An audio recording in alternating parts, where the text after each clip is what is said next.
I am joined by Robert Griffin III, James White, Field Yates Meanakimes. All right, so first play we're going to look at, 2nd and 2, one of the Patriots' first offensive plays.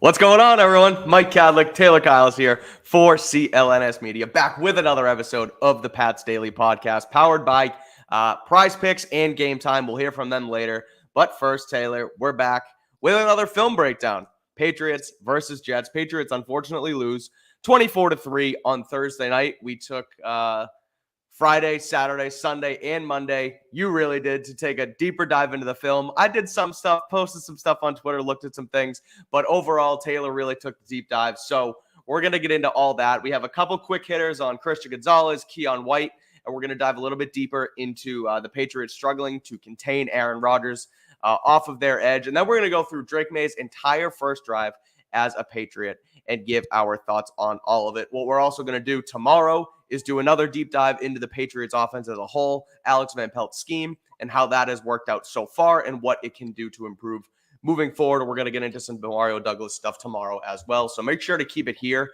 because we got a ton of cool stuff coming. We didn't want to cram it all into one show. We want to make it digestible, not only for ourselves putting in the work, but also for you guys to kind of see things at different times. So like I said today, right now, we're going to go through a couple bright spots on defense, some rough stuff, and then look at Drake May, like I said. So before we get into all of it, Taylor, and before we get into Christian Gonzalez to start, quick overarching thoughts from you after looking at the All-22 film again on the Patriots performance. I know it wasn't great, but was it all bad? Was there some good? Overall, what do you think? What can they improve on? The offense was bad, and there's really no way of getting around that. But I really thought most of that was on the offensive line. Not encouraging, considering those guys are still banged up, even if City So was at practice this week. But really the biggest thing that I noticed was that Alex Van Pelt, you do see his inexperience at times as a play caller in terms of the timing of when he calls things, like how he didn't set things up in game. But you also saw that there was some thoughtfulness where he has been setting things up for weeks and trying to build on some of the things he's shown. And that was really excited me because after watching the Patriots for the past few seasons, the offenses haven't exactly been terribly exciting to watch from a schematic perspective. Like Bill O'Brien tried to do some creative stuff, but blew up in his face a few times and, nothing where I really got excited. But with Van Pelt, you can see the way he uses motion, the things he's trying to have a defense recognize and then throw them off to something else. I thought that was really interesting. When it comes to the quarterback play, Jacoby Brissett, they really dialed back the pure drop back stuff. They wanted the ball out of his hands quickly on, quick stuff, screens, play action, which obviously was a big reason the offense wasn't working. And I thought he looked better, wasn't holding on to the ball as much, not nearly as many missed opportunities. He was just under constant assault, unfortunately. We're going to talk a little bit more about Drake May. But yeah, for the offense, Jacoby Brissett with Gerard Mayo saying like he didn't do anything to lose the job, I think that's accurate. He didn't make a lot of downfield throws or big plays, but other than the bad miss to Hooper, there weren't really a ton on the table that I thought he necessarily left out there. And the run game didn't even look good. They were very limited, but it was pretty rough up front, so they're going to need to fix that against the 49ers, who are potentially vulnerable on the ground. Defensively, it's been like different things the past couple of weeks. So in week 2, coverage breakdowns were really the big thing where you had Kyle Duggar's mistake that led to the DK Metcalf touchdown, Marco Wilson getting the DPI and then basically just gifts the Seahawks points. And then there were a couple of times where rub routes were effective against the Patriots. And then last week, the big issue was tackling. Had been great the first 2 weeks, but really was not good and led to a ton of big plays against the Jets. Now, there's been one overarching problem. We'll get into it, but I think that this defense, you still see that they are a very talented and capable unit, and they are well coached in a lot of ways, but there are just some fine-tuning they still need to do, and it's September. That's what this is really about. So the defense, I would say, showed more, not more good than bad, more reasons for optimism, but, as long as the tackling gets under control, and, we'll get into all of that. I totally agree, and I'm glad you mentioned the tackling because I didn't want it to go untalked about because we understand that was an issue last week. But when we were in the planning process of this show, we weren't going to sit here and just show missed tackles because that's not a real film breakdown. Now, that was here. He should have tackled him. Right. That was a clear issue. They need to clean it up. We get it. That's one of the major things. But like you mentioned it too last night to me, Taylor, where it was kind of an anomaly. That shouldn't be them every week. That's not their identity. They will make those tackles in the future. They had a bad night. We know that. we're just not going to show the 15, however many missed tackles there were, because that's not a real breakdown. But I'm also completely off topic before we get into it. You mentioned Bill O'Brien and that offensive spiel. He was on Games with Names this week with Jules, and the YouTube video just dropped at 3, so I was kind of listening to it in the background for the last half hour. BC football is on a good track with that guy. He is a great head coach. He struggled last year, undoubtedly, but Bill O'Brien's the man. Bad situation. Go check out Games with Names with Billy O, because that dude's the man. But anyway, all right. One more thing I will say, because we're not really going to cover this in the breakdown, but this comment, Bentley was a major blow. One thing, looking at Raekwon McMillan's tape, like, this isn't going to be the kind of show where we just put a spotlight on guys for negative reasons. We'll definitely try to thematically include plays where guys do have lapses and acknowledge when problems do arise. But Raekwon McMillan, it wasn't even that he was necessarily bad. He did have a couple rough missed tackles that could have led to some big plays for the defense, but really the physicality that Juwan Bentley brings and that edge, and of course the leadership, I think it was tangibly not on the field. So, we'll see how they adapt. Maybe if they make some adjustments, but Bentley's loss, I think, was big, and it did show up against the Jets. Yep, big time. All right, we're going to start there on the defensive side of the football, Taylor. We're going to start with Christian Gonzalez, who, for some reason, there's this narrative out there that PFF has him graded as the 114th out of 150 corners, or whatever the case may be. It's a dumb analytic. It's a dumb stat. It doesn't make sense. He's not that bad. He's actually had a really good season. He's played against really good corners the last 3 weeks now. He started off, obviously, with a great game against Jamar Chase. We did that whole breakdown in week 1. Last week against DK Metcalf, he played well as well. There was the one coverage bust, but it wasn't on him. Besides that, he was solid. And then this week against Garrett Wilson, he has a pretty good game too. He does let up his first touchdown as an NFL quarterback, which that was obviously a downside, but it's also a good thing that it didn't happen until his 7th career game.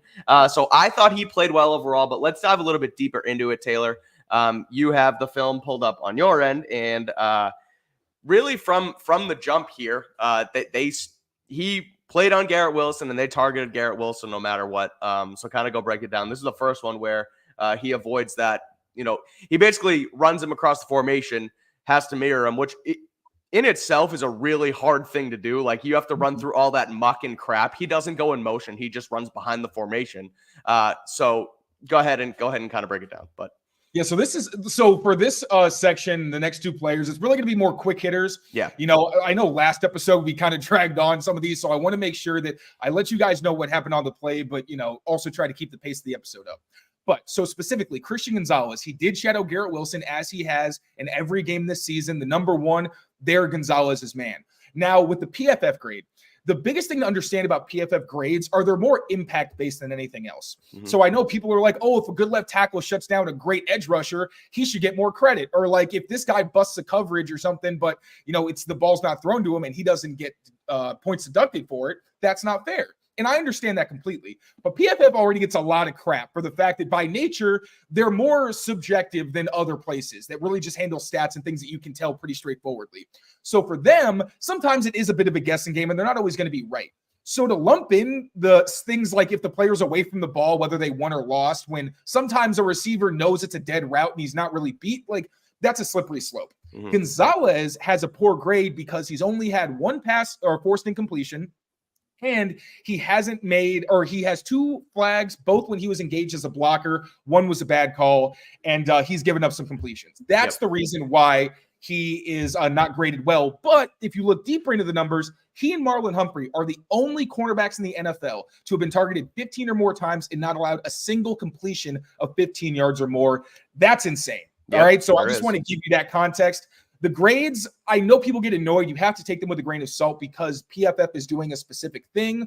They know they're not perfect. We need to acknowledge they're not perfect. But Christian Gonzalez still looking very good in a great back and forth battle with Garrett Wilson, who played much better than he did in their matchup back in Gonzalez's rookie year. Now, you got Garrett Wilson at the point in the stack. As the number 3 most inside receiver in this bunch formation. I feel like Christian Gonzalez had a feeling that some kind of slide route was coming. And we mentioned it in the last show where in week 1, Gonzalez had a couple issues with getting picked. I'm not sure whose fault it was, but it happened. The past 2 weeks, he's done a great job avoiding those collisions. And here you're going to see it. Garrett Wilson sliding, avoids 2 defenders, makes the open field tackle to minimize yards after catch. Just one more time so we can appreciate it. He avoids Jelani Tavai, who also does a good job knowing who's around him. He bubbles over Raekwon McMillan instead of just running into him. Yeah. And instead of what also could have happened is if Gonzalez goes underneath Raekwon McMillan here, he loses ground and he's basically going to be out of the play. Instead, like I said, he gets over, makes the tackle in space, shuts up the doubters who think he can't tackle. I was going to say that's huge for him for a guy who has been known as a poor open field tackler, and that was kind of his knock coming out, to be able to not only get across the formation, weave through all those guys, but also take him down at the point of contact, not get run over. Remember that first preseason game he had where he just got run over and we were like, oh, here we go. Like Gonzo can't tackle. That's an improvement from a year ago. So I really like to see that.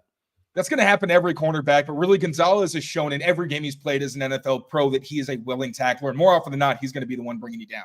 So this is a play where we're going to see Christian Gonzalez squeeze Garrett Wilson to the sideline on a back shoulder fade to reduce the amount of space that Wilson has to actually make the catch and force an incompletion. Now, Garrett Wilson tries to get on Gonzalez's toes. Gonzalez is going to stay square. Nice. Look at the hips. Remember, that's a big thing. The eyes, you don't want to be looking at the head. You want to be looking at the hips. So Gonzalez, you can see, he's looking at those hips the entire way. And then as Garrett Wilson looks back for the ball, look, there's some space to the sideline, but as he goes upfield, Gonzalez is still on him, squeezing that, knows that the ball is probably going to be coming at this point with Garrett Wilson starting to adjust. Gonzo gets his eyes around so he can make a play on the ball if possible. He does get run upfield a little bit, and Garrett Wilson does a great job. Yeah, he gets tripped up a little bit at the very top of the route, but a little bit, but he's still in pretty good position here because there's so little room between Wilson and the sideline. Wilson turns. Look at this. Now, he's already trying to get his feet down, but the ball and his feet aren't quite in sync. So you see the 1 foot down, but the second one ends up going out of bounds. Really good job by Christian Gonzalez, minimizing the space that Garrett Wilson that's why it's incomplete, because he squeezes him. He's squeezing him so far outside. So even though he does get tripped up at the top of the route, it doesn't matter because Aaron Rodgers basically has no room for error, and that's why it goes out of bounds. Exactly. Great play by Gonzo there. All right, this one is going to be one of the reps that Garrett Wilson won, but it's also one where you can't really get too mad at what you get from Christian Gonzalez. It's a heavyweight fight. Exactly. Slant at the top of the screen. Great anticipation from Aaron Rodgers to put it in there, and clearly Gonzo with good coverage. Now, once again, this I actually like because Gonzo sometimes likes to play little mind games with the guys he's going against, especially when they're not DK Metcalf, and he can actually do it and be part of the fight. Yeah, right. So here he's actually going to pretend to jam. You see that right there at the top? Pretends to jam to see if maybe he'll force Garrett Wilson to make a move that slows him down in his release. Garrett Wilson, though, he's smart. Isn't fooled by it after the foot fire, gets upfield into the slant. Once again, Christian Gonzalez, eyes on the hips the whole way. He's looking down to see when the break's coming. Then Aaron Rodgers, he's already making this throw while Gonzo has his eyes on Wilson's hips. He doesn't even know the ball is coming yet. Rodgers throws this past the defender right here. Again, great read by him. Right off the defender's back of the head. Yep. Exactly. Throws it in the secondary window with anticipation. Gonzo is right there, but he can't quite break it up because Garrett Wilson makes a great catch. Throws slightly behind him, but again, Aaron Rodgers showed great anticipation. Right on the hip, good coverage. Sometimes the other guy makes a play. It's the NFL. And people that get mad at that kind of stuff, it's just like those are the ones where there's no teaching there. Like you just yeah, he's on him. You just tip your cap and say, all right, great throw. Yeah, you can't be mad at that. He's on him. That's two great players making two great plays. He gets the better one from this one. It's not like he beat him deep. It's not like he smoked him. It's nothing he could have done better. Garrett Wilson just wins the rep. Exactly. So great rep from both of those guys, but Garrett Wilson is the winner. All right, now this one is going to be probably Garrett Wilson's best win of the night, even though it wasn't obviously his touchdown. This is kind of similar to a play we saw last week with DK Metcalf, where he kind of did a little nod to the outside. Gonzo tried to react when he was in off coverage, and then when Metcalf went back upfield, Gonzo got tripped up and ended up falling down. This was a play that Aaron Rodgers overthrew his receiver, but could have obviously been Gonzo's first touchdown allowed on the day. So going to run it real quick. Reading the hips and off coverage, but that little nod he gets from Garrett Wilson gets him wide open in one-on-one coverage. So one more time. Gonzo looking at the hips, trying to react to the receiver as he gets upfield. Then this little nod from right there. Yep. Garrett Wilson is going to get Gonzo to try to give room inside just in case he's breaking against his, into his leverage. And that gets Gonzo to kind of adjust his footwork. And I think he trips on himself as he adjusts. And yeah, that could have been a huge play. So what's the teaching there? because Wilson gets him, but how does Gonzo make sure that doesn't happen again? Because like there's nothing to teach in the rep before. He's just on his hip and Rodgers makes a great throw. But here, hey, don't trip over yourself. Like, how do you improve on this? Yeah, I've never coached cornerback, so That's I don't fine, want to my butt here. But I mean, I think at the end of the day, that's what it is you just want to make sure that your feet are under you. Here, It seems like maybe they got too close and he just stumbled a little bit. But yeah, that's obviously you don't want it. Great really, route I would think the coach exactly. Yeah. So I mean, he overthrows it by a decent amount. But yeah, I just think at that point you want to kind of try to balance yourself a little bit better. But again, I don't want to get too much into that because I don't know what Mike Pellegrino is talking on that rep. Maybe we can ask him if we get to talk to him this week. Fair. All right. Final rep here. Unfortunately, and we're ending on a sour note because this was Gonzo's last touchdown allowed, or first touchdown allowed of his career. But another example of these guys, like two very good players, where sometimes one guy's just going to win a rep. This happened to be in the red zone for a touchdown. So here, Wilson. Quick out route, uses some physicality to create that separation. Literally a fingertip Gonzo misses by, but that makes the difference. So once again, Gonzo reading the hips, waiting for the break, stays square until the last second. Literally, Wilson's right in his kitchen when Gonzo actually declares. So this is a great job by Wilson getting into his body to create contact because Gonzo's also pressing him. It's if I push, you pull. So Gonzo's trying to press, and Wilson's saying, bet, I'm going to use that to push off of you and create my own separation. Rodgers lets it go. Gonzo doesn't even have his eye on the ball yet. Now he's looking at it and is like, all right, I'm going to try to undercut this. Can't quite get there because it is a perfect throw to the outside shoulder from Drake May's GOAT, Aaron Rodgers. Yeah, again, that's another one where, like, Wilson wins the rep. He did what he could. Wilson gets that 2 seconds of separation right at the top of his route. And so then Rodgers knows, he sees it, throws it. And even still, Gonzalez does a decent job at rebounding and has the speed to kind of undercut it. He just misses it by literally right there. And then it's Wilson for a touchdown. So I'm not going to make anybody watch that anymore. But I have a hard time too with the, I guess I have a hard time getting on Christian Gonzalez for plays like that, Taylor, because that's just something where, like, Garrett Wilson is one of the best wide receivers in football. Aaron Rodgers is one of the best quarterbacks at understanding wide receivers in football. So, like, one of the plays we talked about the week before where he threw it before Wilson even made his second break over the Titans corner. Like, Rodgers knows once he stems up Gonzalez right there, it's over. We have the leverage. I'm going to throw it before anybody even knows it, and it's a touchdown. So, like, that,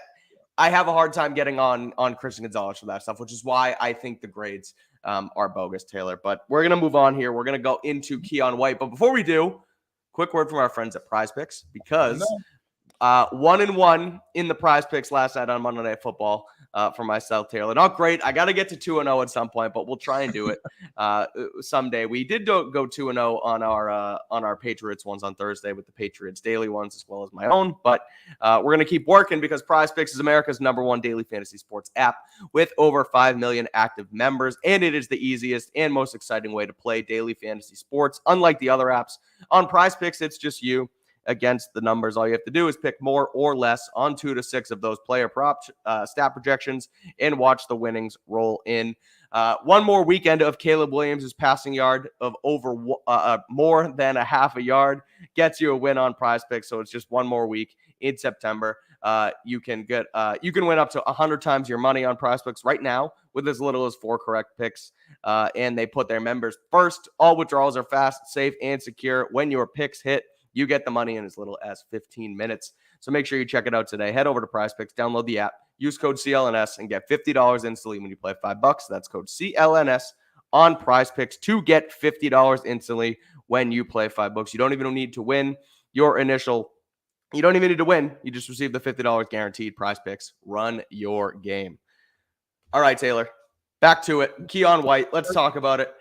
Somebody who after Thursday's game tried to take the blame for the entire defense, was saying, we stink, I was at, whatever. He put a lot of it on himself, and I think that's him trying to continue to be the leader that he says he is and wants to be for this team and for this unit. But he was awesome. He was still balling. He got off after Aaron Rodgers almost immediately on basically every rep every pass rush rep for himself. So we're going to go through it right now. He was fast. He was physical, has 4 sacks on the season. So Taylor, what'd you see from Keion White on Thursday that keeps you promised? Yeah, and Keion White wasn't perfect. Like, I didn't put it in this cut up necessarily, but there was one time where he was on the edge and tried an inside and then to spin outside. We saw him try an inside spin move last week. This time, he lost his balance and it ended up creating a space for Rodgers to extend the play.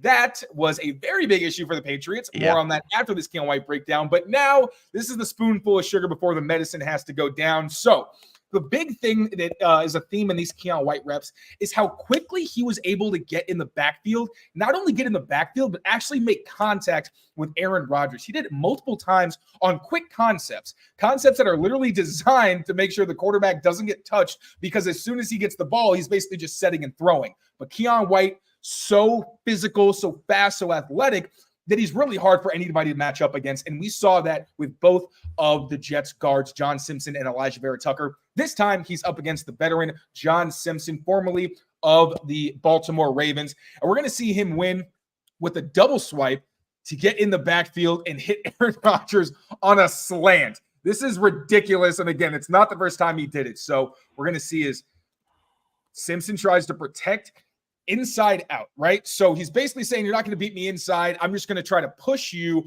around the quarterback in the interior. White says, yeah, that's hilarious. Yep. Gets that. It's not even perfect. Usually you want to hit that elbow. So John Simpson's outside elbow is where he wants to get, but still manages to get the arm down. Then with that backside hand, he completely swipes and gets himself free. John Simpson's like, where the hell did he go?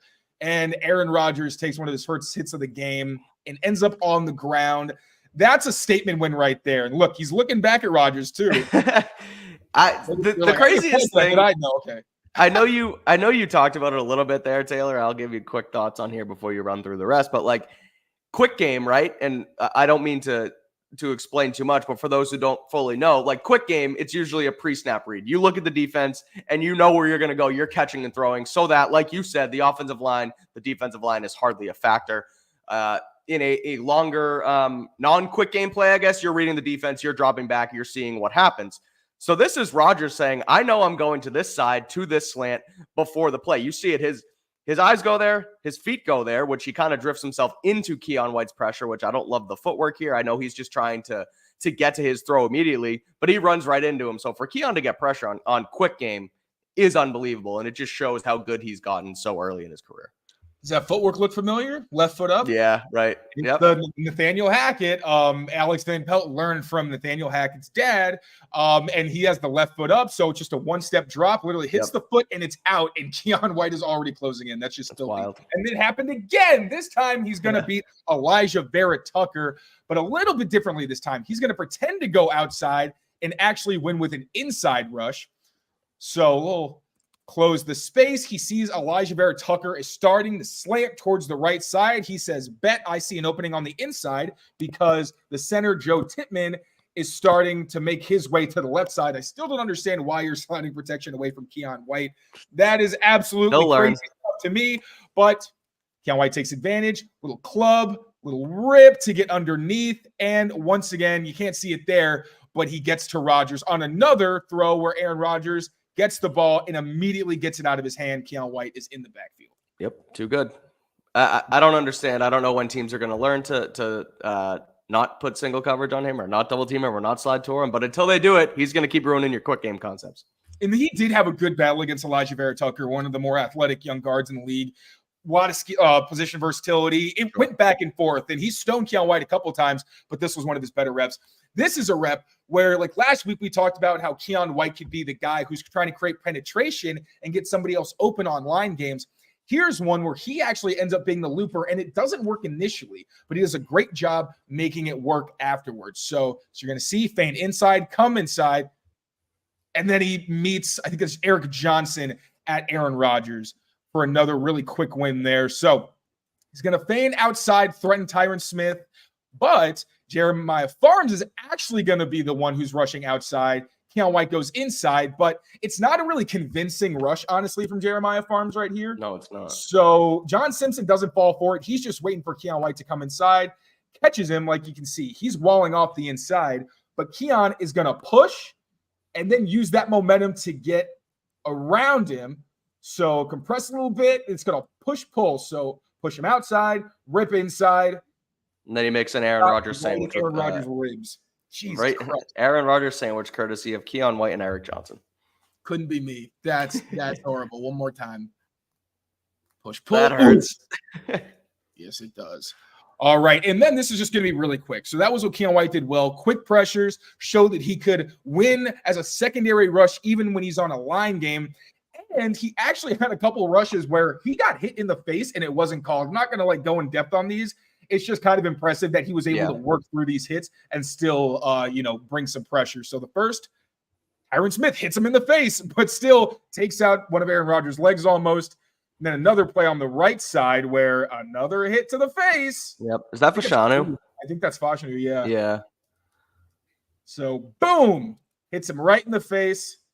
Obviously not pretty or anything like that, but at least he still tries in the rep. Those should have been a couple penalties that could have been favorable for the Patriots, but, that's not the way the cookie always crumbles, especially when you are at MetLife. All right, Taylor. So that's the good stuff. Christian Gonzalez, some good. Keon White, some good.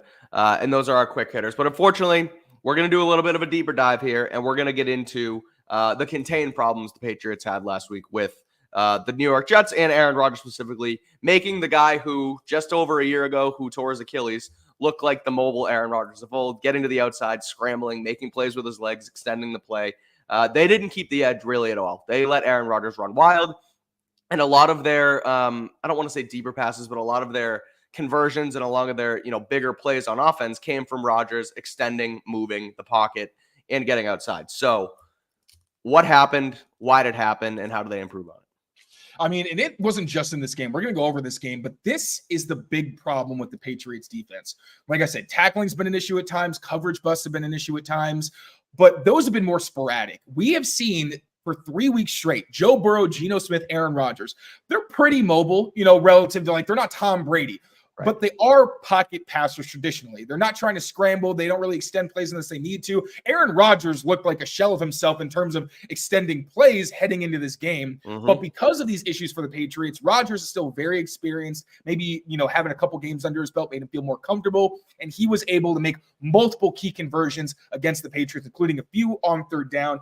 And I know this show was pushed back and it was a little bit late, but this is why I tried to do something a little different for you guys. Yeah. We're experimenting with a different type of presentation. Also, the Patriots just signed wide receiver John Giles to the practice squad. I don't know who that is, but another wide receiver body, but that's just a real quick hitter. So let's get into this. I'm going to show the play first, and then I'm going to break it down for y'all. So this is a disguised cover 2 simulated pressure where Tavai loses contain on Aaron Rodgers, who's able to scramble, get outside the pocket, and get a conversion on his own on 2nd and 4. So the Patriots, like I said, they're in a disguised, simulated pressure, but they're trying to get to cover 2. But they're doing it in an unconventional way because you're going to see that Joshua Uche is going to be the one who actually ends up dropping here. What in the world is going on there? All right, I don't know what. You're just trying to give us some smiley faces. That's all. Let me fix this real quick. I don't know why it looks like that. Let me fix it. And we're back. Okay. There we go. All right, so they're getting the cover 2, but they're doing it by dropping off Joshua Uche into one of the pass rush lanes. And oh my gosh, this freaking thing. And then they're actually. Hey, everybody.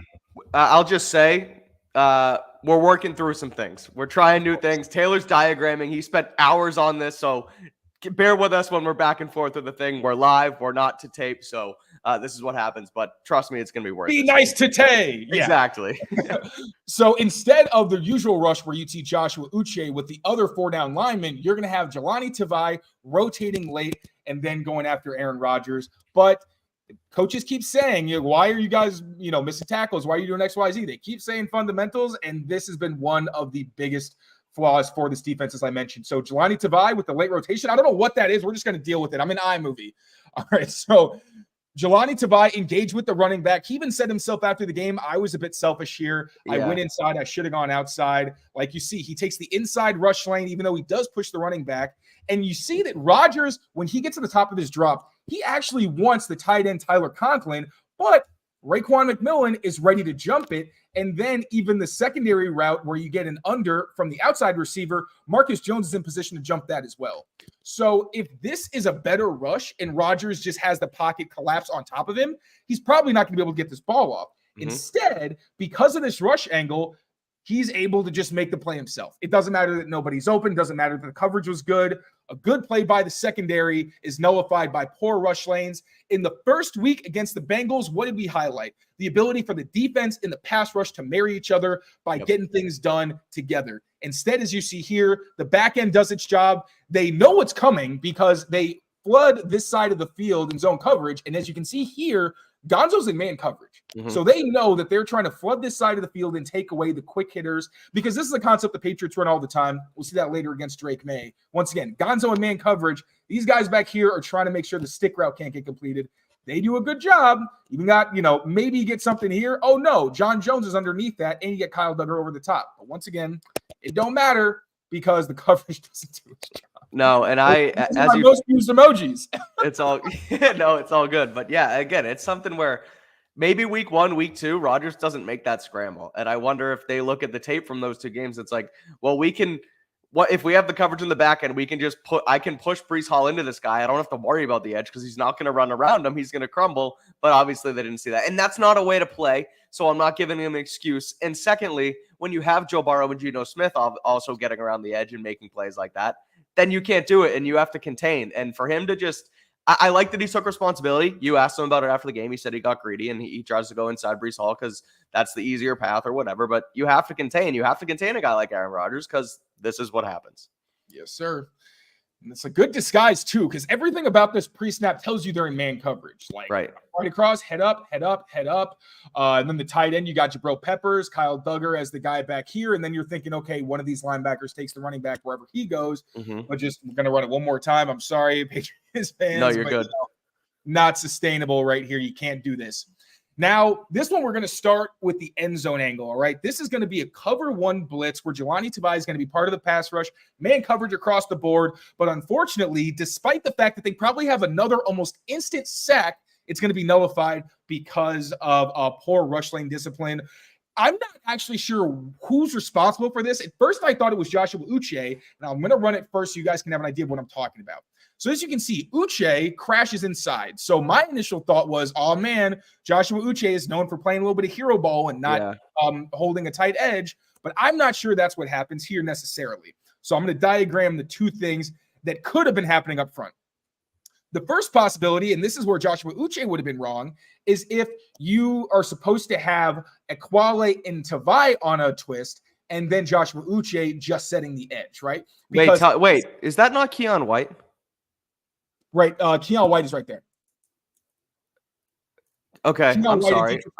You're good. So this is Joshua Uche. I don't know why I thought that was 99, but thank you. Continue. It's this. They both have the sleeves. It could be tough. Yeah.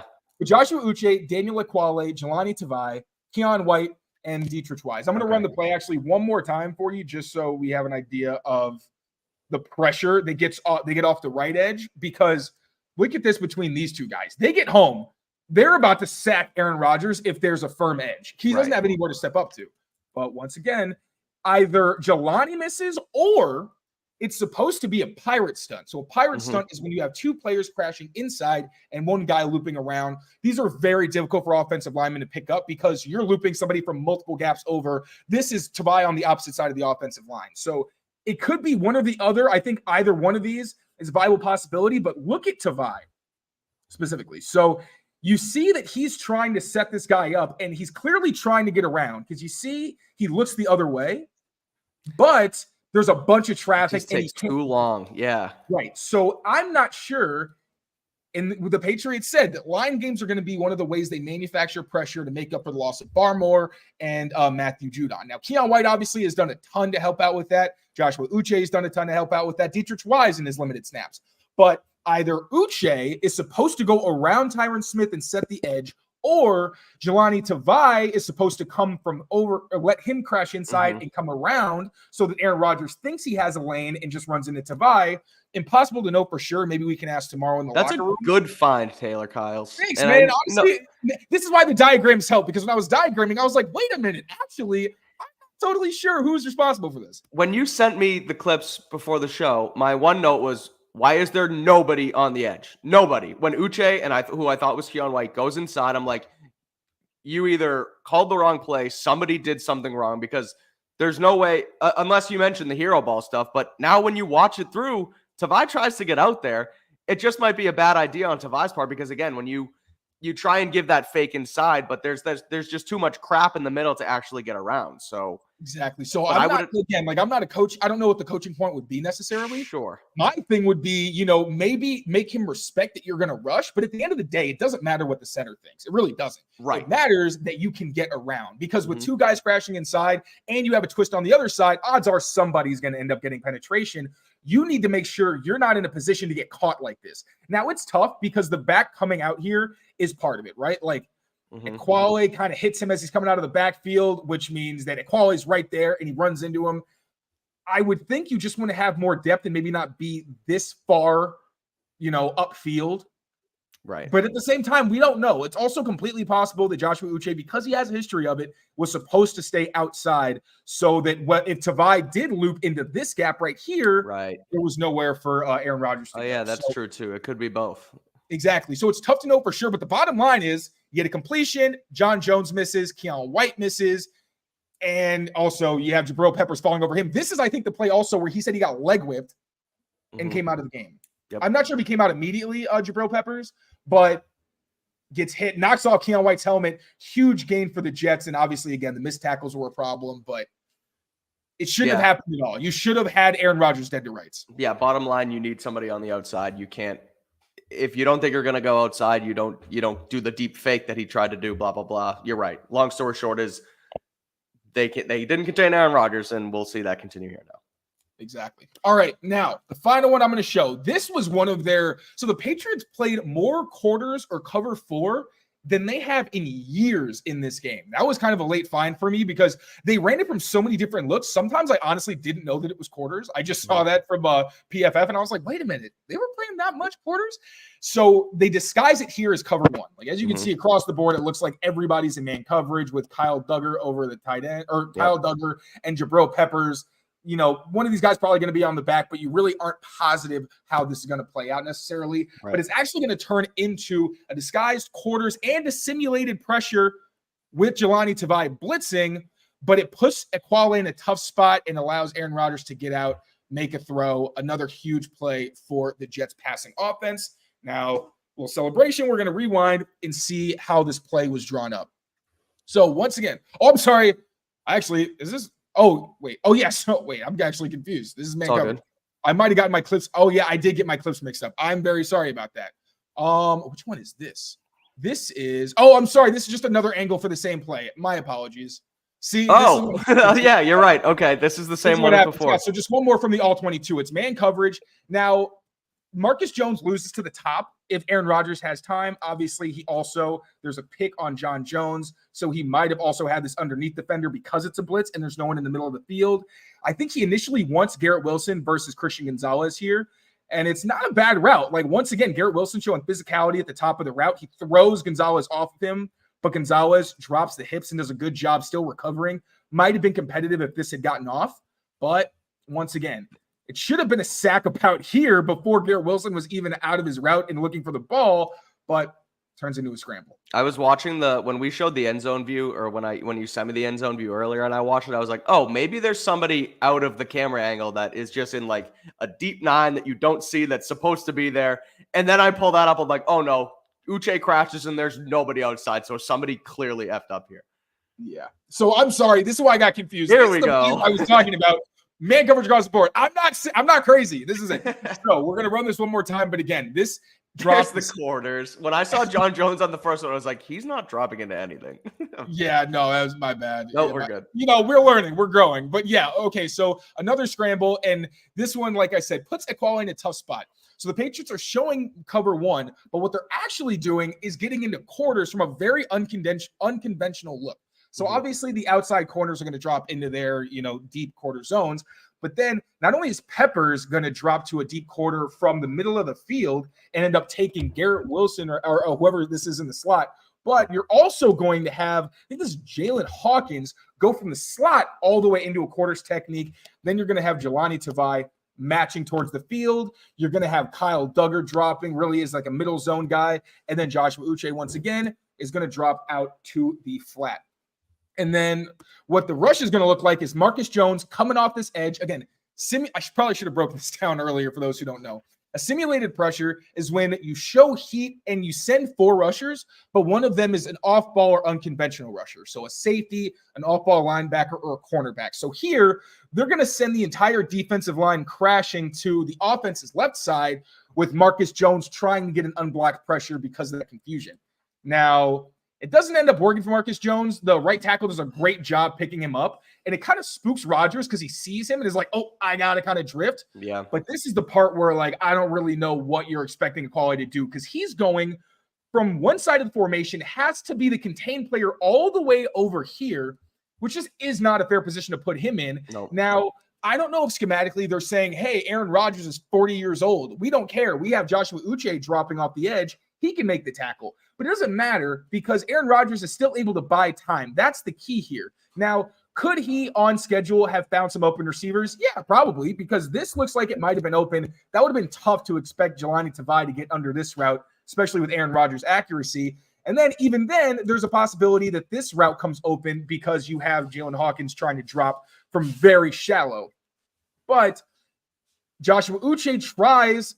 He's been put in a tough spot a couple times where he was in conflict and was like, do I take a receiver or do I take the quarterback? There's no one here, but not only is he late getting to the quarterback because he has to come downfield, Uche ends up getting flagged for this. Boom.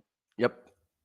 I think it's barely 2 steps, to be honest. I don't know, but like it just looks bad. Clearly the ball was out. Like if it's a bang play, that's not good. And then Tyler Conklin finds the void in their zone coverage. Aaron Rodgers hits him. That's a big conversion on a 3rd and 2.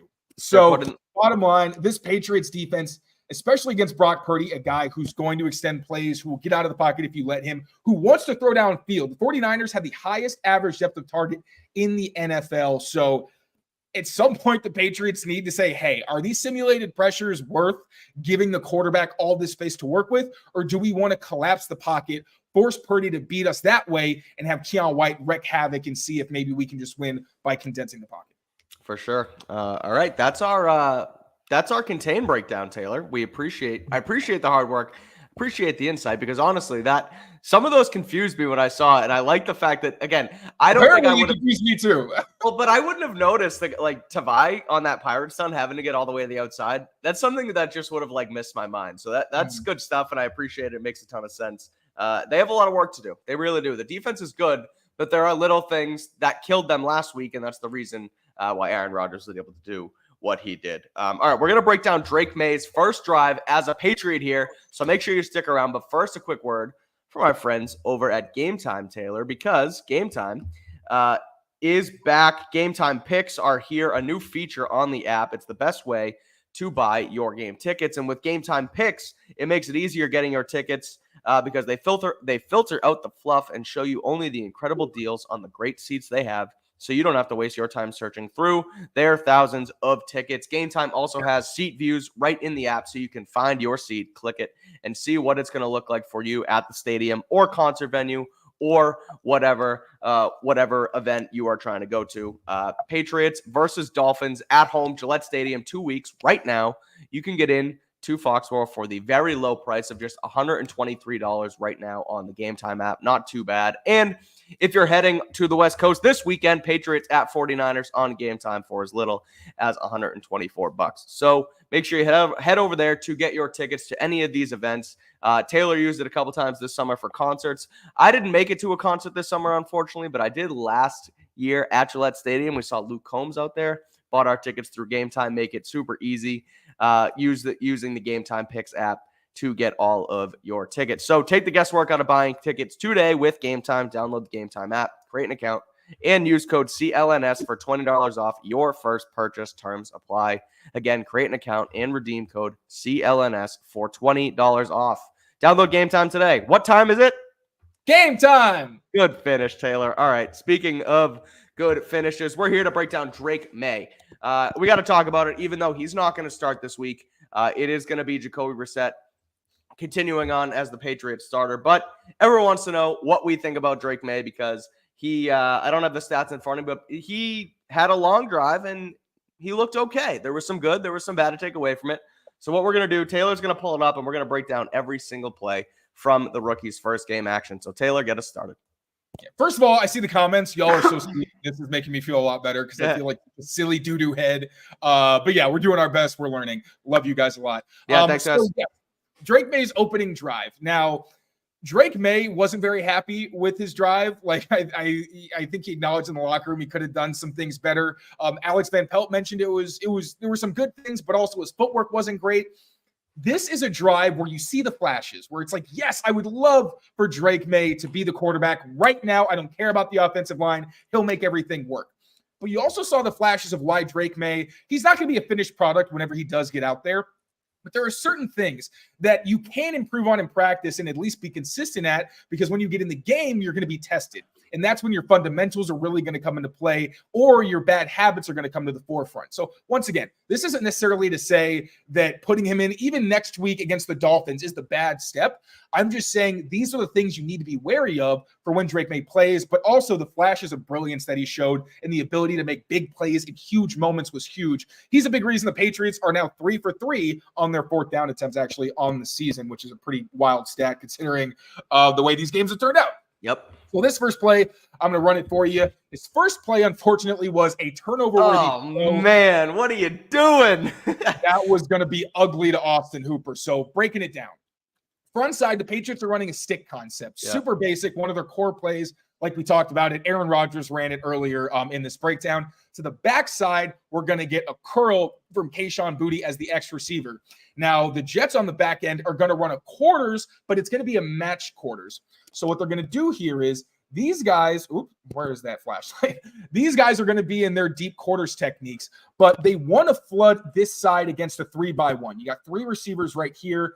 You're saying, hey, I'm not scared of Kayshon Boutte. I trust Sauce to be able to handle him one-on-one. So they're in man coverage. This linebacker's in man coverage. And then all the zones are going to try to basically take away this side of the field.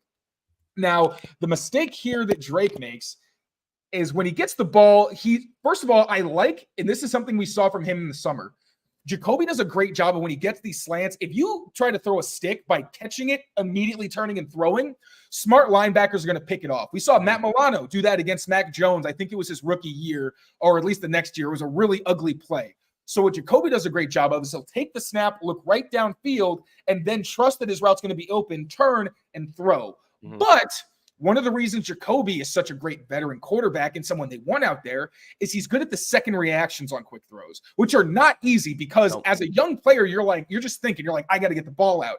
The secondary part of, wait, what if somebody jumps it isn't always going through your head, because you're just trying to do what you're told. Right. So Drake keeps his eyes downfield initially and then looks to the stick to throw it.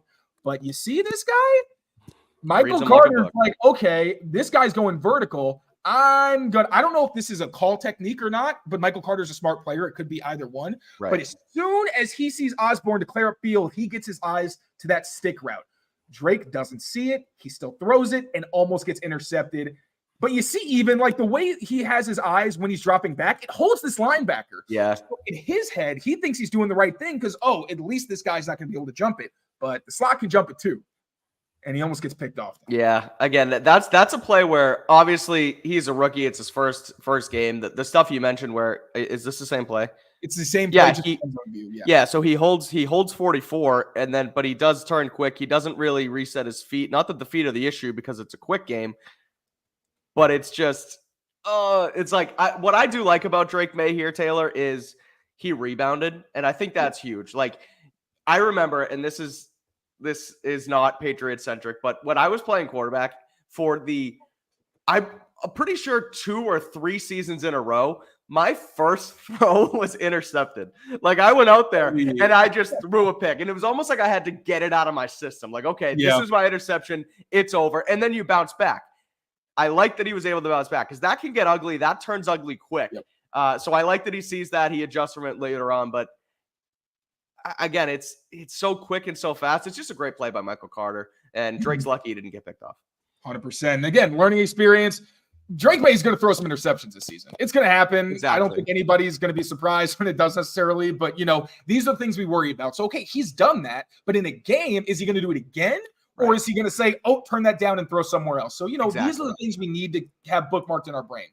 This is going to be another play where Drake May shows that he's very young. And we always talk about how Drake May is talented enough to make the offensive line look better than it is. But he's still a rookie. And as good as he is with his eyes, as well as he evaded pressure at UNC, he's going to have some moments where he gets a little bit rattled. And this is the reason I don't want him out in bad offensive line where he creates bad habits. This is going to be, I'm just going to run this real quick. It's going to be a play where Drake May is going to drop his eyes and immediately scramble on a play before it even has a chance to develop. And he had protection. He could have stayed in the pocket here. Exactly. Everyone's talking about he can't play behind this bad offensive line, which I agree with.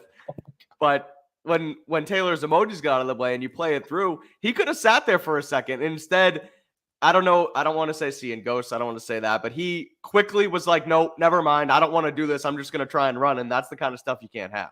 Exactly. So once again, you're going to have a stick. It's a different stick. So instead of the slot receiver being the one who runs the vertical route, this is the more traditional version of stick, where the outside guy runs the vertical. Pop is going to run an out, and then Hooper's going to run the stick. But this time, the Jets are in man coverage. You can see boom, boom, boom. It's very obvious. They're not trying to hide it. So against this look, you want to go to the slant. That's KJ Osborne against Sauce. Now, my thing is, maybe he didn't like the matchup. That's completely valid. That could have been what went on here.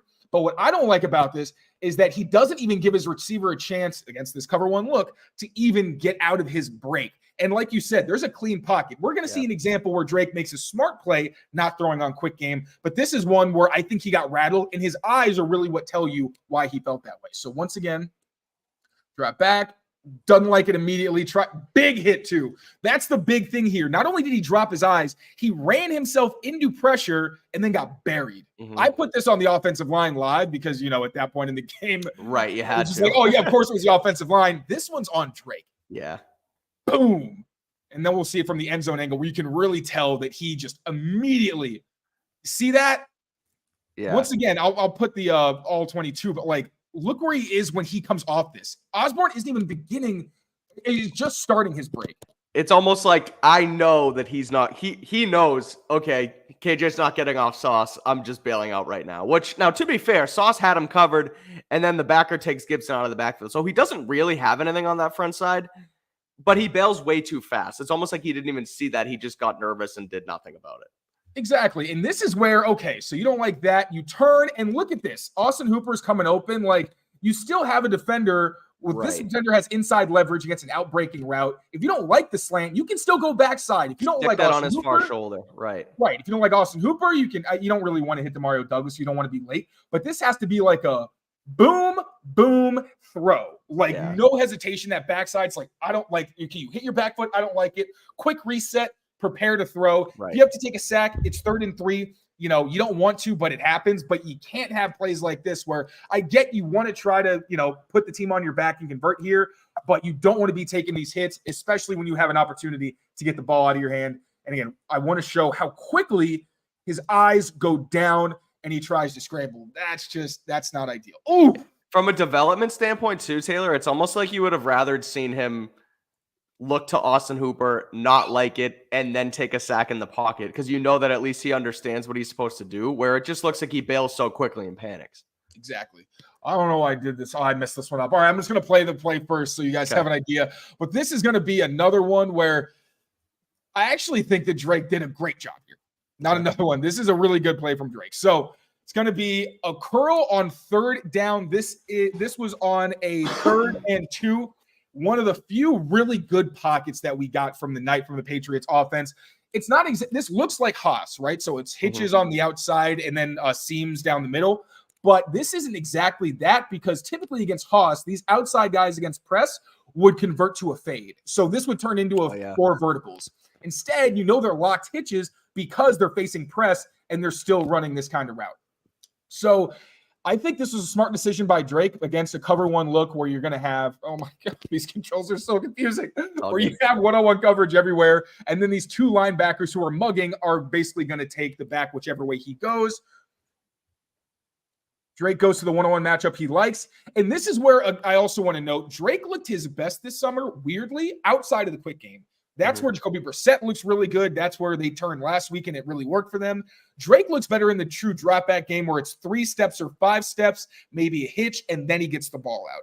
So that's an example of this here. You're going to see 1, 2, 3, quick hitch, get the ball out on the outside shoulder. So if the defender tried to make a play on this, he couldn't have. That's a good ball. Route just past the sticks, so Booty has room to come back to the ball. Nice catch, first down conversion. Yep. All good there. All right. Now, this is going to be a verticals concept where I don't really love what Drake's decision was. I think he had a couple opportunities here. They're bang, bang, and I think it's when you go in the film room and say, hey, maybe you throw with more anticipation here. And I think we actually saw Drake improve on this lapse later in the game. So I'm going to run it for you real quick. So he's going to start. It looks like he has pop available. I think he wants Austin Hooper originally, but we'll see on the replay. He gets sacked, but I think he had some options. Okay. So this is going to be really a verticals concept here. You're going to see the hitches outside or curls more because these are more downfield from the outside receivers. Mario Douglas is running up the seam, and then you're going to have Austin Hooper running an over. Also, quick note, the fact that Austin Hooper was in the game here, usually this is Hunter Henry. Hunter Henry was in practice. So I'm thinking that he had gotten hurt at some point like before this, and that was why I was wondering why Hooper was in the game. I was like, maybe they're pulling their veterans, but they didn't pull David Andrews. So, I just wanted to kind of know I think Hunter's dealing with something. We'll find out tomorrow after practice. Yep. But once again, we have another match quarter. So again, it's quarters to the field side with man coverage to the backside. So all zone here to flood this side of the field where you have the 3 receivers, and they're just going to trust their backside guys to win one-on-one. Now, in the preseason, Drake May, when he got these looks, would usually go to Javon Baker right here on some type of vertical or a curl and was very comfortable throwing those. But here, looks like he actually wants to go over the middle to Austin Hooper. So 1, 2, 3. You see him looking down the middle. I'm not sure if he even glances at Demario Douglas up the seam here, but you can see that the eyes are on Hooper, who one part of this type of match quarters is that this safety, he's in what we call poach technique. So when you get a crossing route like this, instead of wasting his time paying attention to these guys that are one-on-one, he's going to try to take this route so that every offense out of these looks is trying to run some type of crossing route most of the time. If it's a dig or a cross or whatever, he's going to be able to take it. Drake sees that. Hooper's not there. But look, you got Demario Douglas. Like, if you hit your drop, you can make an anticipation throw because this safety is dropping pretty far back. Right. He's going to have to drive on this throw. You can put this low so that Demario catches it while going to the ground so he can get protected. Or even if you want, you hit your drop. And this is a lot tougher. I'm just saying, like, maybe if he liked the one-on-one matchup, he throws with anticipation to Jalen Polk, where it's a similar play like we saw with Booty, where he comes back to it. But either way, it's kind of a bang-bang play. It's tough because he does get pressured and ends up getting sacked. But then we're going to look at his eyes. So gets the snap. He looks down the middle. It looks like he may have glanced a little. He did. I was just going to say that. He gave a quick look outside for a second. Right. So and then he comes back to it. And then exactly. But I'm not sure if he's just trying to read the coverage and then go to Hooper and kind of just going, a little bit of a scan type of deal there. But either way, Hooper's not there. And I feel like this is the moment where he maybe could have had a second reaction throw where he's like, I don't like this. I'm going to make this throw. I also understand maybe he didn't like the window. I don't want to dump on him for this play necessarily. Yeah. It's a little bit bang bang here because as you can see, the twist to the right side of the Patriots offensive line gets home where Layden Robinson, this is where Layden Robinson is getting better. Like, he IDs it. He does a good job, but he can't get there in time to actually make the play and stop his quarterback from getting hit. So that's tough. And then you also see Zach Thomas takes a little bit of an L there. He loses inside. Probably thinks he has more help from David Andrews than he does. But because of the twist, Andrews can't help him. He has to pick this up, Michael Clemens, and then the inside gets given up. So that's a tough play. But I also kind of want to bring it up because we're going to touch on it again later. Any thoughts on that one before I move on? Not necessarily. I think, again, it's I have thoughts on pressure in your face that we'll get to later when we finish this thing up with our other thoughts on stuff. So you can go on. Oh, hey, Mama. Teek's here. Sorry, Dad's got work. Okay. Hey, Teeks. All right. If I don't say that, she won't stop. It didn't even work. All right. All right. So this play is going to be a really quick scramble. And this is one where I actually liked Drake's decision to get out of the pocket on a third down on a quick concept. So Patriots are running all slants, double slants on both sides, a mirrored concept. They're running this in high school. This is a very basic concept, and it's a good call for what he's facing. This is man coverage across the board. Cover one, basically wherever his matchup is that he likes, that's where he's going to go to. Here, the matchup he likes, as you see in red, is going to be Hunter Henry initially. So he's going to take the snap and look to Henry. Now, I don't know if he feels, I don't think he sees him. I think he may feel this defender getting into this window and maybe doesn't trust that he can get this to Hooper, and then Hooper gets to the first down marker. Yeah. This defender closing ground. It's so bang, bang. It's hard to know exactly what Drake May's thought process was without asking him. But here, he feels that the entire left side of the offensive line is vulnerable, right? He's got a little bit of an escape hatch here. So great instincts by him saying, you know what? I don't like the throw, but I do have space. Gets out of the pocket, shows that speed where Jacoby Brissett, this might not be a conversion. And this is a fourth down. Yeah. This is 4th and 10, or I'm sorry, 4th and 8. So there's no like, oh, maybe I can convert. It's like, no, you need to get to the first down. So with Jacoby, we have no idea if this gets converted, but with Drake May, you see he's got some wheels and he's able to get out. Understanding the coverage, understanding that you have man-to-man on the outside, you feel the pressure come inside from that edge rusher on your left tackle, and you know that the linebacker shoots out to Hunter Henry. Oh, nobody's on the left side. I'm Drake May, and I can get 8 yards here. Instead of giving it to Hunter for 4, you threaten him getting tackled. You threaten a cornerback coming in and helping out. You don't convert. Instead, he knows what he can do with his legs. So I like this. I'm with you. I think because he reads it out, right? He knows that he doesn't have Hunter, and then he breaks. Where before, he didn't read out the quick game at all. So I'm fine with this. He scampers for a first down. That's what you want to see from him. Yep.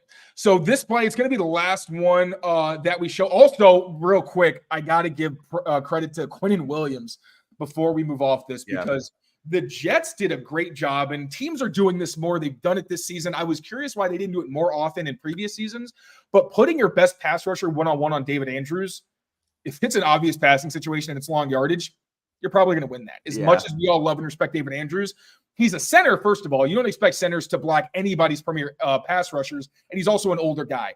So Quinnen Williams immediately gets pushed against David Andrews, who does a decent job still turning him out of the gap. But that's part of this, where Drake can feel, as he's about to throw, that pressure's right in his face. So again, really good job by him getting outside the pocket and keeping this one alive. Now, this is the last play. Oh, I'm sorry, the second to last play that we are going to show. This was the best throw that Drake May had on the night. And this is one of the signs where I thought that he may have shown a little bit of improvement against wait, we're missing one. This is the bad one to Hooper first. Oh, wait, what in the world? Oh, yeah, you're right. Oh my gosh. We have this, then we have the pop. Yeah, okay, I'm sorry. I'm sorry, y'all. No, you're good. Yeah, this is one where, again, it's kind of some of that quicker footwork where you don't love necessarily what he does with his feet, even though I don't hate the read necessarily. I just feel like he has options. So I'll run it first, and then we'll go through what actually happens on the play. I think it actually got deleted in the script. That's my bad. Okay. Okay, so the Patriots are running, once again, a stick concept where you're going to have the inside guy, the number 2, running up the seam. Then this time, instead of Hunter Henry or a tight end, you're going to have Demario Douglas running the stick route. And then you're going to have, I think this is Kayshon Boutte on a hitch. Then on the other side of the field, Hunter Henry back in the game. Or I'm sorry, Austin Hooper back in the game. He's going to run a whip on a high-low concept with Osborne on the dig. Basically, you're reading this defender and seeing, all right, if he bites on this, maybe I'll throw behind him. But also sometimes this safety can jump down on this route, and you don't want to put your guy in a bad spot. And then the Jets on the other end are going to be running cover 3 buzz, where this safety is going to be dropping down, and then you're going to have the single high safety and out and off coverage on the outside. But one thing about this formation, this was an adjustment that the Patriots made in week 3 that I loved, where I was wondering why they weren't putting Demario Douglas as the number 3 in these empty formations, because if a defense is in zone coverage, 90% of the time, that guy is going to end up being covered by a linebacker because you kind of have to shift your coverages one way or another. And this was great because it got Demario Douglas the ball in space, quick situations where he can make guys miss. So Drake is actually going to look to him first, doesn't like it, even though with this much space, like it'd be one thing if there was a defender here or here, like we saw with the other stick where he's going to jump on it. I would understand. But with this leverage, Demario Douglas breaking outside, you can complete that pretty easily. If you don't like that, you still have Kayshon Boutte right here. He's open, and his defender is way off. You could probably make that throw with Drake May's arm. Does he not want to test Sauce Gardner yet? Maybe that's it. I'm not sure. But like Mac Jones, I wouldn't want to see this throw. But like, I think he can make this. But even still, okay, he doesn't like it. Fine. You do have a little bit of an advantage here with Austin Hooper running the whip against a defender with inside leverage. But what you're going to see also is as Drake moves his feet, when he goes to throw, you see his top foot. That doesn't really help. But that foot is going to kind of whip outside as he's making. Oh, yeah. What you want to do, like you see how he does this little pivot here? You really want his feet to be set and then he makes the throw. You don't want him to have to open while he's throwing, because what happens is he opens, his foot is out here. His foot, but his foot's pointed toward the sideline. It's not pointed toward his target. Here. Right. Exactly. And Austin Hooper's here, and then the ball sails. That's why it fans on him. Yep. So those are some of the times that, like, and that happened a few times where Drake made his footwork. Like, sometimes it was a little tight. Sometimes, like, you'd see him drift, and we'll get to that. But the footwork definitely still does need some work. Now, this is the play that I actually liked. This is really awesome. Good anticipation from him. And then throwing the seam to Demario Douglas that he didn't throw earlier. Also, I think it's a good job from Demario Douglas finding space against his own coverage. So let's get to it. All right. So this is I'm not sure if this is Haas or not. No, this is not Haas. This is verticals because the outside guys are in off coverage, but they're still going to run their vertical routes. Yep. And then what you're going to see from the Jets is another cover 3 buzz. So this safety is going to drop down. This guy's going to take the deep middle. Now, traditionally, against like a 4 verticals concept, you want to read where that post safety is and throw away from wherever he's dropping, because that's usually where the vulnerability is going to be down the seams. So remember last time, Demario Douglas, that bender, if Drake May had anticipated it, he probably could have hit him there, but didn't. Here you see in the same drive, and you pointed this out in a tweet, the snap's not even good. He actually gets it when he's not expecting it to his left, still adjusts, gets in his drop back, and throws this ball away from the roll. Exactly. So this safety, he's on the hash, but he's not really a threat. He's backing up. There's plenty of space here to make this throw with the Michael Carter, the slot corner, really fading outside more. Maybe he's anticipating some kind of throw here. Drake May sees it, shows great anticipation because this is not the window. If he throws here, this ball's getting picked off. It might be a pick going the other way. Instead, he shows anticipation of making the throw, but doing it past the linebacker so that Demario Douglas had more space and was able to actually turn this into a positive gain. And I believe I have the end zone angle for this. I hope I do. Let's see if I put the end this is where you can see he's not looking for the snap, right? He's looking to his left. And it hits him right in the left shoulder. He's like, oh, here we go. And he does drift. He does drift into that. So then he has to make his adjustment but that's nice. That is good stuff. That's on a rocket too. And this is one thing from Drake May. Now in college, sometimes he would drift and it made sense because he knew he was going to get pressured from one side. So he was trying to buy time and then throw. But what he also does sometimes is on twists like you see here, when this happens, he'll feel that there's space here and he'll start to drift towards it. So you see that? Like he kind of dovetails a little bit at the top. I know that JT O'Sullivan says dovetailing is good. I don't think dovetailing is good here because he ends up drifting himself into the loop. Right. And that's one thing that really worries me about his game is teams are going to know this and they're going to send like those pirate stunts where, oh, look, no one's there. Then a linebacker is going to come all the way around and clean his clock. So he's got to be more careful about this, but does a great job here. Okay, this rusher is here. I'm just going to slide to let my tackle take him and deliver a beautiful throw before my receivers even cross the defender. That's a great play. Play of the night from Drake May, where you see, he's going to make his mistakes, but he also has the talent and the intelligence to be able to make up for the mistakes that he makes in the game or in a down. Yep. And so then we get into the last one, Taylor, where it's really just he takes a sack for the end. But go ahead. Yes, but I like this sack. It's going to sound odd, but it's a smart sack, okay? So you see it. He gets taken down. He wanted Kayshon Boutte to the right. But why did he take the sack? Now we have another all slants concept in the red zone. And this is it's so annoying trying to figure out what teams are doing in the red zone because there's so many different types of techniques, especially with these split safety teams where like they're basically just trying to bracket certain players. My read on this is that they're trying to bracket KJ Osborne as the only wide receiver to this side. I think they're trying to bracket Demario Douglas in the slot. And then they're just trusting DJ Reed to win one-on-one on the outside route to Kayshon Boutte. Then on the inside, this is how you can tell it's a zone coverage because I think he's walling off the tight end. I don't know that he's in man coverage. Like he's basically saying, okay, if the tight end wants to run like a crosser, I'm going to cut it off. And then you have more inside help right here. Hope I didn't just like lose everybody with that explanation. Red zone coverages are very annoying. They are tough. But Drake May is going to say, okay, based on like the leverage, like you can even see with the eyes, these guys are looking both to KJ Osborne. And here you can kind of see it's most likely these two guys are taking pop. So what do you got? A one-on-one on the outside. Now, Keyshawn runs the route, and there's maybe, but you can also see DJ Reed knows, okay, with this alignment, either he's running a slant or he's running a fade.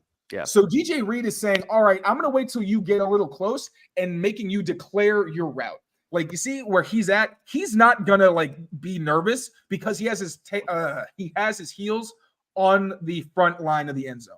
So It's like, all right, if you're going to run a fade, you have to get past me. And then I can just squeeze you as you go downfield and try to break it up. But he knows it's probably going to be a slant.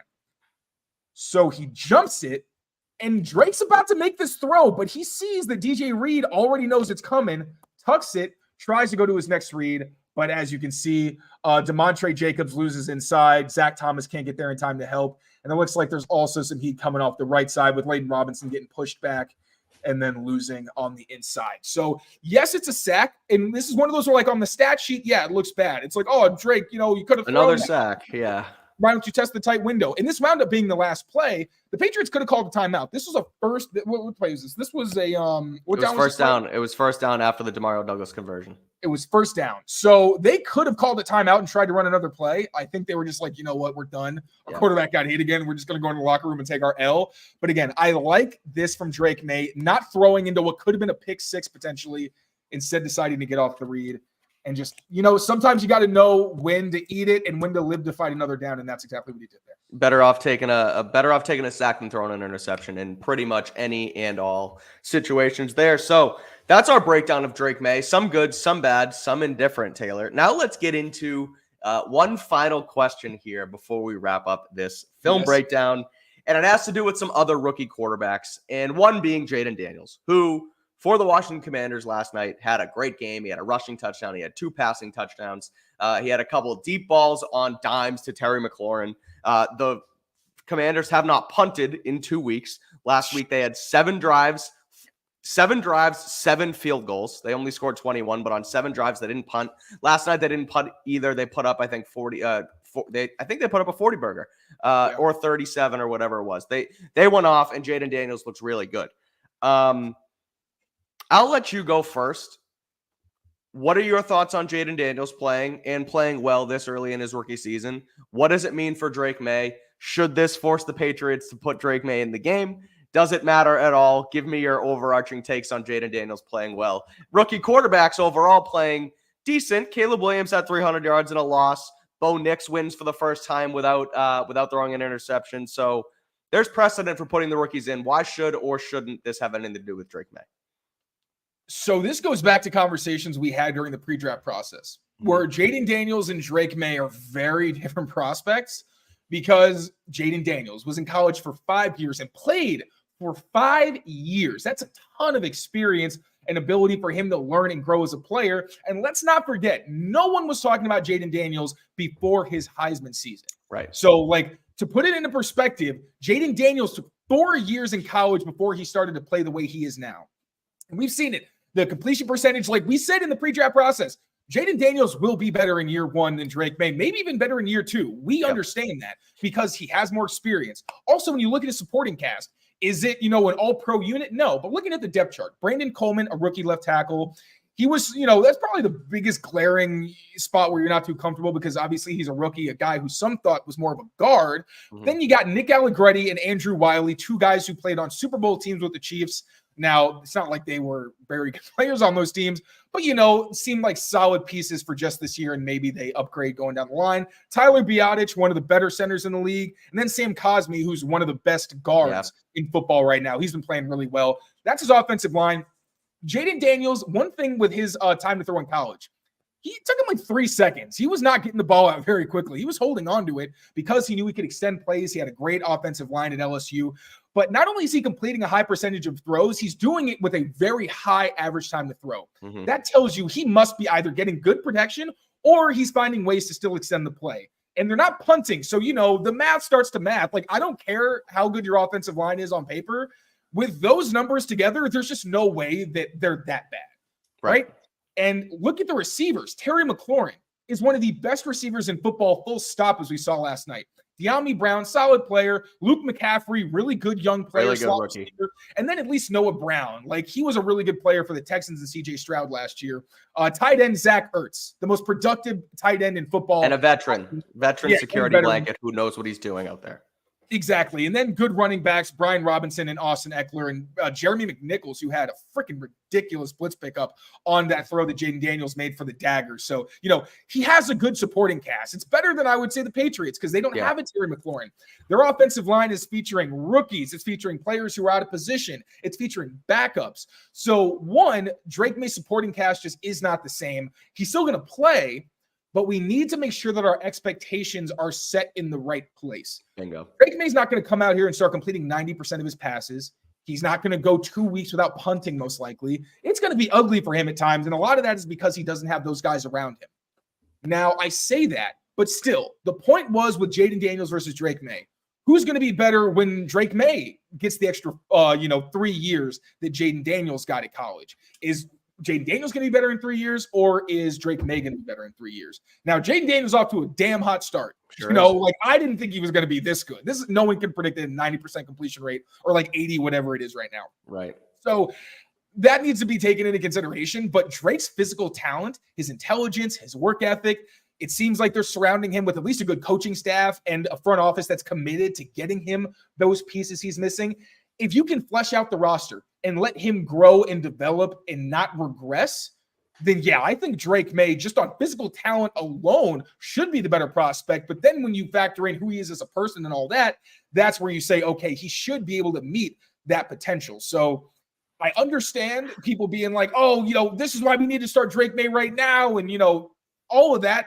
Set your expectations fairly. Drake May is going to struggle at times. He is not going to look anything like Jaden Daniels. He's going to show flashes. He's also going to make big mistakes, which Jaden Daniels had already done a great job of avoiding because he just seen so much football and really understood his game. Drake May does as well, but, there's going to be some things in the NFL he's just going to have to learn the hard way.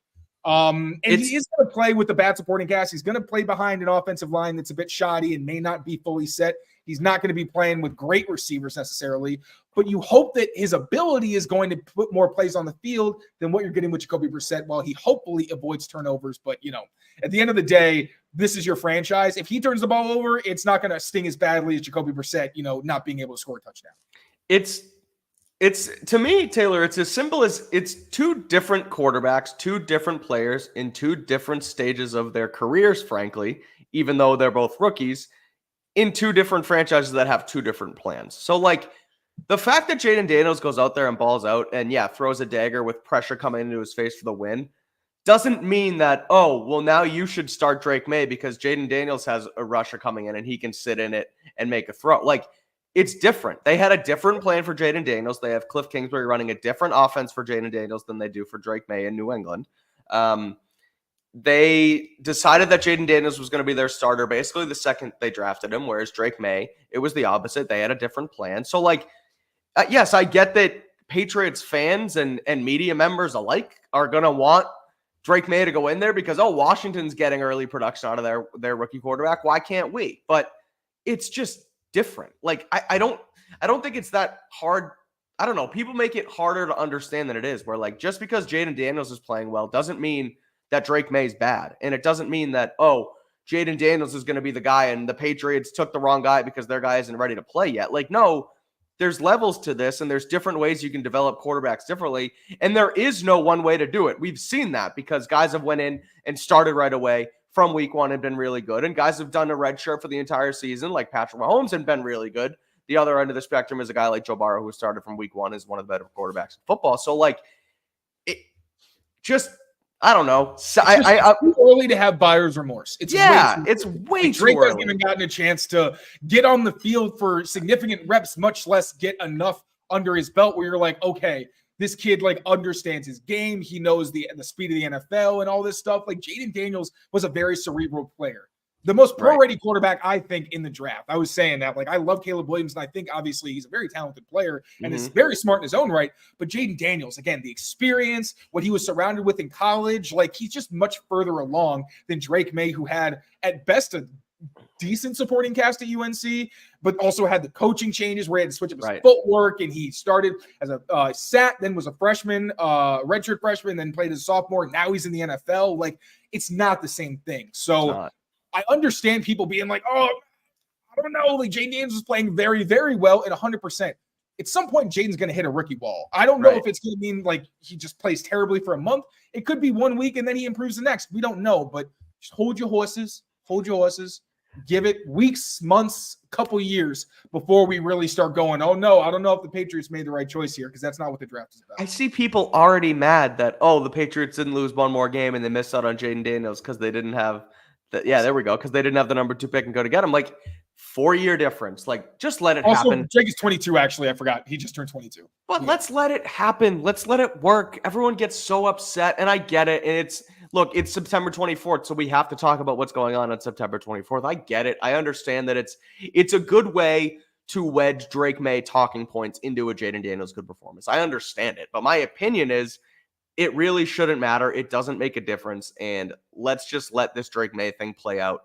And if it's bad, it's bad, and they can eat crow and they can say they made a mistake, whatever. But until that happens, just let it work. So that's where we're at, Taylor. So that's our film breakdown for today, Patriots versus Jets. We're going to be back tomorrow here on the channel with another one breaking down Alex Van Pelt's offensive scheme in further detail. We're going to talk about Pop Douglas as well, how they got him involved in the action against the Jets, and ultimately where this offense goes moving forward with protection, when we may actually see Drake May, and all that good stuff. So make sure to stay here, rate, review, subscribe, like our videos. We appreciate you guys sticking around here with us for the last 80. 1274, 1275 we got. Yeah, thank you guys. not This is, I think, the most we had for a film breakdown so far. Exactly. So we appreciate all of it. We'll be back tomorrow with another one. We'll be back for the rest of the week for Patriots versus Niners previews, special guests, how the Patriots can win, all that good stuff. So make sure you stick around. Until next time, thanks for watching. Take care of yourselves. Take care of each other.